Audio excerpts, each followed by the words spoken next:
Agafya by Anton Pavlovich Chekhov. During my stay in the district of S, I often used to go to see the watchman Sava Stukech, or simply Savka in the kitchen gardens of Dubovo.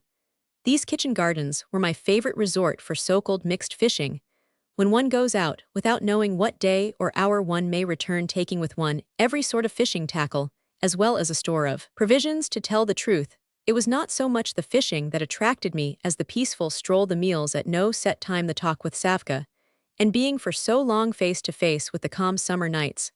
Savka was a young man of 25, well-grown and handsome, and as strong as a flint. He had the reputation of being a sensible and reasonable fellow. He could read and write and very rarely drank, but as a workman, this strong and healthy young man was not worth a farthing. A sluggish, overpowering sloth was mingled with the strength in his muscles, which were strong as cords like everyone else in his village. He lived in his own hut, and had his share of land, but neither tilled it nor sowed it, and did not work at any sort of trade. His old mother begged alms at people's windows, and he himself lived like a bird of the air. He did not know in the morning what he would eat at midday. It was not that he was lacking in will or energy or feeling for his mother. It was simply that he felt no inclination for work, and did not recognize the advantage of it. His whole figure suggested unruffled serenity, an innate, almost artistic passion for living carelessly, never with his sleeves tucked up.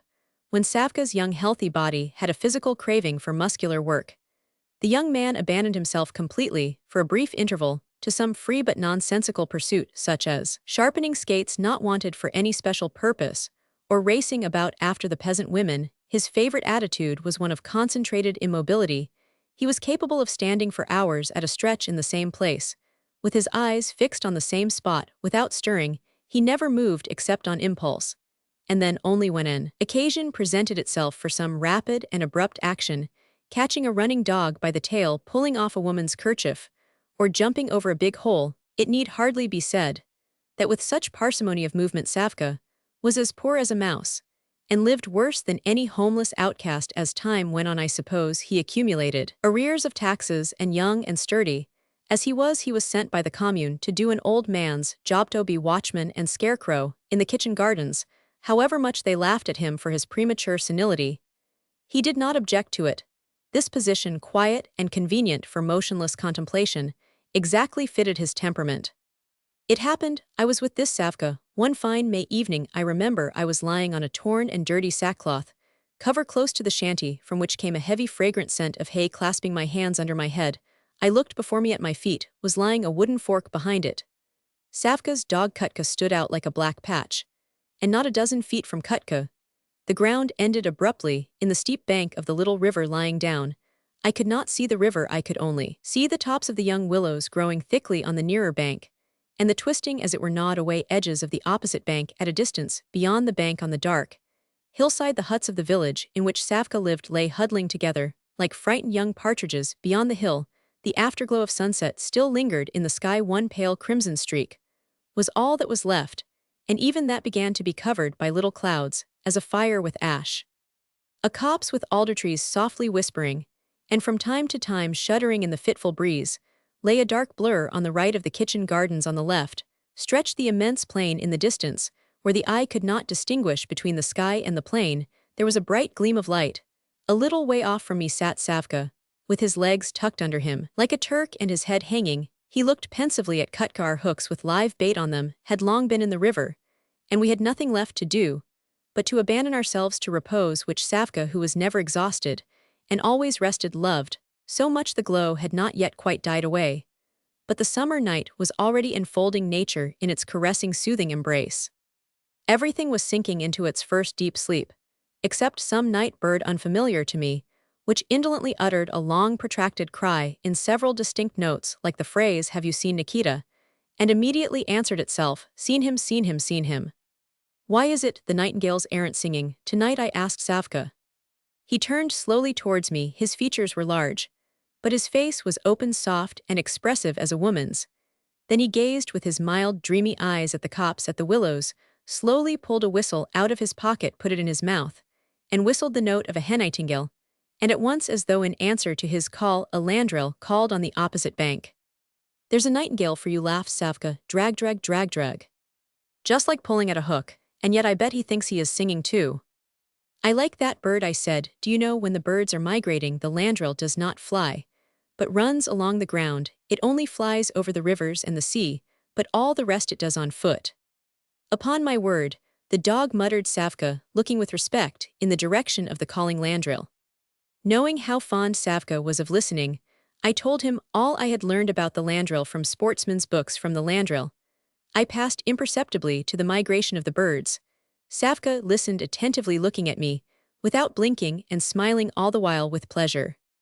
"In which country is most the bird's home, ours, or those foreign parts?" he asked. "Ours, of course. The bird itself is hatched here, and it hatches out its little ones here in its native country, and they only fly off there to escape being frozen." "It's interesting," said Savka. "Whatever one talks about it is always interesting. Take a bird now, or a man, or take this little stone. There's something to learn about all of them. Ah, sir, if I had known you were coming, I wouldn't have told a woman to come here this evening. She asked to come today."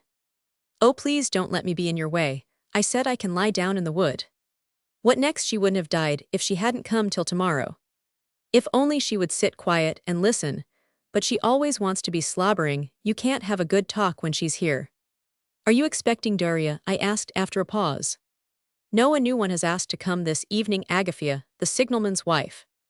Savka said this in his usual passionless, somewhat hollow voice, as though he were talking of tobacco or porridge.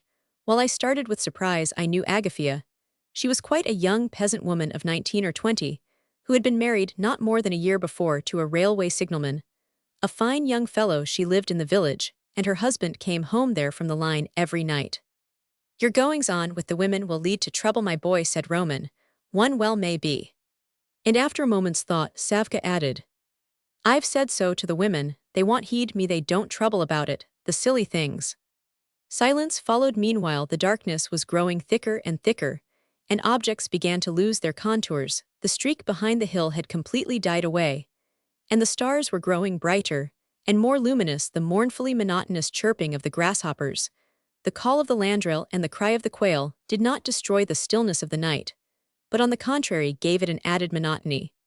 It seemed as though the soft sounds that enchanted the ear came not from birds or insects, but from the stars looking down upon us from the sky.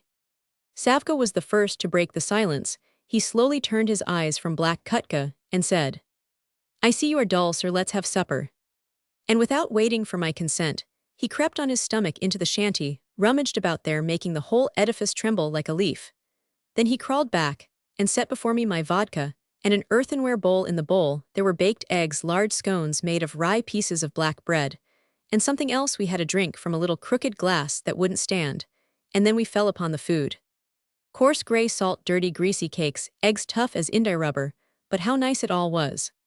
"You live all alone, but what lots of good things you have," I said, pointing to the bowl. "Where do you get them from?" "The women bring them," mumbled Savka. "What do they bring them to you for?" "Oh, from pities." Not only Savka's menu, but his clothing too bore traces of feminine pity. Thus I noticed that he had on that evening a new woven belt, and a crimson ribbon on which a copper cross hung round his dirty neck. I knew of the weakness of the fair sex for Savka, and I knew that he did not like talking about it, and so I did not carry my inquiries any further. Besides, there was not time to talk. Kutka, who had been fidgeting about near us and patiently waiting for scraps, suddenly pricked up his ears and growled. We heard in the distance repeated splashing of water. "Someone is coming by the ford," said Savka. 3 minutes later Kutka growled again and made a sound like a cough. "SHSH," his master shouted at him. In the darkness there was a muffled thud of timid footsteps, and the silhouette of a woman appeared out of the copse. I recognized her. Although it was dark, it was Agafya. She came up to us diffidently and stopped, breathing hard. She was breathless, probably not so much from walking as from fear and the unpleasant sensation everyone experiences in wading across a river at night, seeing near the shanty not one but two persons. She uttered a faint cry and fell back a step. "Ah, that is you," said Savka, stuffing a scone into his mouth.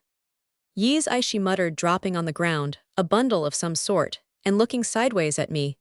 "Chekhov sent his greetings to you, and told me to give you something here." "Come, why tell stories?" Chekhov laughed. "Savka, there is no need for lying. The gentleman knows why you have come. Sit down, you shall have supper with us." Agafya looked sideways at me, and sat down irresolutely. I thought you weren't coming this evening, Savka said, after a prolonged silence. Why sit like that? Eat, or shall I give you a drop of vodka? What an idea, laughed Agafya. Do you think you have got hold of a drunkard? Oh, drink it up, your heart will feel warmer there. Savka gave Agafya the crooked glass. She slowly drank the vodka, ate nothing with it, but drew a deep breath when she had finished. You've brought something, said Savka, untying the bundle, and throwing a condescending jesting shade into his voice. Women can never come without bringing something up high. And potatoes, they live well, he sighed, turning to me. They are the only ones in the whole village who have got potatoes left from the winter.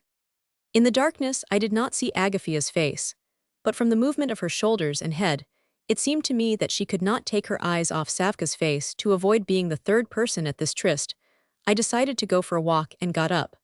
But at that moment, a nightingale in the wood suddenly uttered two low contralto notes. Half a minute later, it gave a tiny high trill, and then, having thus tried its voice, began singing. Savka jumped up and listened. It's the same one as yesterday, he said. Wait a minute. And getting up, he went noiselessly to the wood. Why, what do you want with it? I shouted out after him. Stop. Savka shook his hand as much as to say don't shout, and vanished into the darkness. Savka was an excellent sportsman and fisherman when he liked, but his talents in this direction were as completely thrown away as his strength. He was too slothful to do things in the routine way, and vented his passion for sport in useless tricks. For instance, he would catch nightingales only with his hands, would shoot pike with a fowling piece. He would spend whole hours by the river trying to catch little fish with a big hook. Left alone with me, Agafya coughed and passed her hand several times over her forehead. She began to feel a little drunk from the vodka. How are you getting on, Agafya? I asked her after a long silence, when it began to be awkward to remain mute any longer. Very well, thank God. Don't tell anyone, sir, will you? She added suddenly in a whisper. That's all right, I reassured her, but how reckless you are, Agafya. What if Chekhov finds out? He won't find out. But what if he does? No, I shall be at home before he is on the line now, and he will come back when the mail train brings him, and from here I can hear when the train's coming. Agafya once more passed her hand over her forehead and looked away in the direction in which Savka had vanished. The nightingale was singing. Some night bird flew low down close to the ground, and noticing us was startled, fluttered its wings, and flew across to the other side of the river. Soon the nightingale was silent, but Savka did not come back. Agafya got up, took a few steps uneasily, and sat down again. What is he doing? She could not refrain from saying. The train's not coming in tomorrow. I shall have to go away directly. Savka, I shouted. Savka. I was not answered even by an echo. Agafya moved uneasily and sat down again. It's time I was going, she said in an agitated voice. The train will be here directly. I know when the trains come in. The poor woman was not mistaken. Before a quarter of an hour had passed, a sound was heard in the distance. Agafya kept her eyes fixed on the copse for a long time and moved her hands impatiently. Why, where can he be? She said, laughing nervously. Where has the devil carried him? I am going. I really must be going. Meanwhile, the noise was growing more and more distinct. By now one could distinguish the rumble of the wheels from the heavy gasps of the engine. Then we heard the whistle. The train crossed the bridge with a hollow rumble. Another minute, and all was still. I'll wait 1 minute more, said Agafya, sitting down resolutely. So be it, I'll wait. At last, Savka appeared in the darkness. He walked noiselessly on the crumbling earth of the kitchen gardens and hummed something softly to himself. Here's a bit of luck. What do you say to that now? He said gaily. As soon as I got up to the bush and began taking aim with my hand, it left off singing. Ah, the bald dog. I waited and waited to see when it would begin again, but I had to give it up. Savka flopped clumsily down to the ground beside Agafya, and to keep his balance clutched at her waist with both hands. Why do you look cross, as though your aunt were your mother? He asked. With all his soft-heartedness and good nature, Savka despised women. He behaved carelessly, condescendingly with them, and even stooped to scornful laughter of their feelings for himself. God knows. Perhaps this careless, contemptuous manner was one of the causes of his irresistible attraction for the village Dulcineas. He was handsome and well-built in his eyes. There was always a soft friendliness even when he was looking at the women he so despised. But the fascination was not to be explained by merely external qualities. Apart from his happy exterior and original manner, one must suppose that the touching position of Savka as an acknowledged failure and an unhappy exile from his own hut to the kitchen gardens, also had an influence upon the women. "Tell the gentleman what you have come here for." Savka went on, still holding Agafya by the waist. "Come, tell him, you good married woman." "Ho, shall we have another drop of vodka, friend Agafya?" I got up and, threading my way between the plots, I walked the length of the kitchen garden. The dark beds looked like flattened-out graves. They smelt of dug earth, and the tender dampness of plants beginning to be covered with dew. A red light was still gleaming on the left. It winked genially and seemed to smile. I heard a happy laugh. It was Agafya laughing. "And the train," I thought, "the train has come in long ago." Waiting a little longer, I went back to the shanty. Savka was sitting motionless, his legs crossed like a Turk, and was softly, scarcely audibly humming a song, consisting of words of one syllable, something like "out on you, fi on you, I, and you." Agafya, intoxicated by the vodka, by Savka's scornful caresses, and by the stifling warmth of the night, was lying on the earth beside him, pressing her face convulsively to his knees. She was so carried away by her feelings that she did not even notice my arrival. "Agafya, the train has been in a long time," I said. It's time you were gone." Savka, tossing his head, took up my thought. "What are you sprawling here for, you shameless hussy?" Agafya started, took her head from his knees, glanced at me, and sank down beside him again. "You ought to have gone long ago," I said. Agafya turned round and got up on one knee. She was unhappy for half a minute. Her whole figure, as far as I could distinguish it through the darkness, expressed conflict and hesitation. There was an instant when, seeming to come to herself, she drew herself up to get upon her feet, but then some invincible and implacable force seemed to push her whole body, and she sank down beside Savka again. "Bother him," she said with a wild guttural laugh, and reckless determination. Impotence and pain could be heard in that laugh. I strolled quietly away to the copse, and from there down to the river, where our fishing lines were set. The river slept. Some soft, fluffy petaled flower on a tall stalk touched my cheek, tenderly, like a child who wants to let one know it's awake. To pass the time, I felt for one of the lines, and pulled at it. It yielded easily and hung limp. Nothing had been caught the further bank, and the village could not be seen. A light gleamed in one hut, but soon went out. I felt my way along the bank, found a hollow place which I had noticed in the daylight, and sat down in it. As in an armchair, I sat there a long time. I saw the stars begin to grow misty and lose their brightness. A cool breath passed over the earth like a faint sigh, and touched the leaves of the slumbering osiers. "Agafya," a hollow voice called from the village. "Agafya." It was the husband, who had returned home, and in alarm was looking for his wife in the village. At that moment, there came the sound of unrestrained laughter. The wife, forgetful of everything, sought in her intoxication to make up by a few hours of happiness for the misery awaiting her next day. I dropped asleep. When I woke up, Savka was sitting beside me, and lightly shaking my shoulder. The river, the copse, both banks, green and washed trees, and fieldsall were bathed in bright morning light through the slim trunks of the trees. The rays of the newly risen sun beat upon my back. "So that's how you catch fish," laughed Savka. "Get up." I got up, gave a luxurious stretch, and began greedily drinking in the damp and fragrant air. "Has Agafya gone?" I asked. "There she is," said Savka, pointing in the direction of the ford. I glanced and saw Agafya, disheveled, with her kerchief dropping off her head. She was crossing the river, holding up her skirt. Her legs were scarcely moving. "The cat knows whose meat it has eaten," muttered Savka, screwing up his eyes as he looked at her. "She goes with her tail hanging down. They are sly as cats, these women, and timid as hares. She didn't go, silly thing, in the evening when we told her to. Now she will catch it, and they'll flog me again at the peasant court, all on account of the women."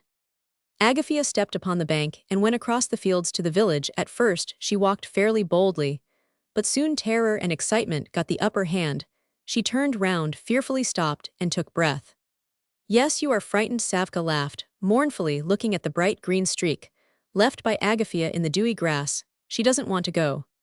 Her husband's been standing waiting for her for a good hour. Did you see him?" Savka said the last words with a smile, but they sent a chill to my heart.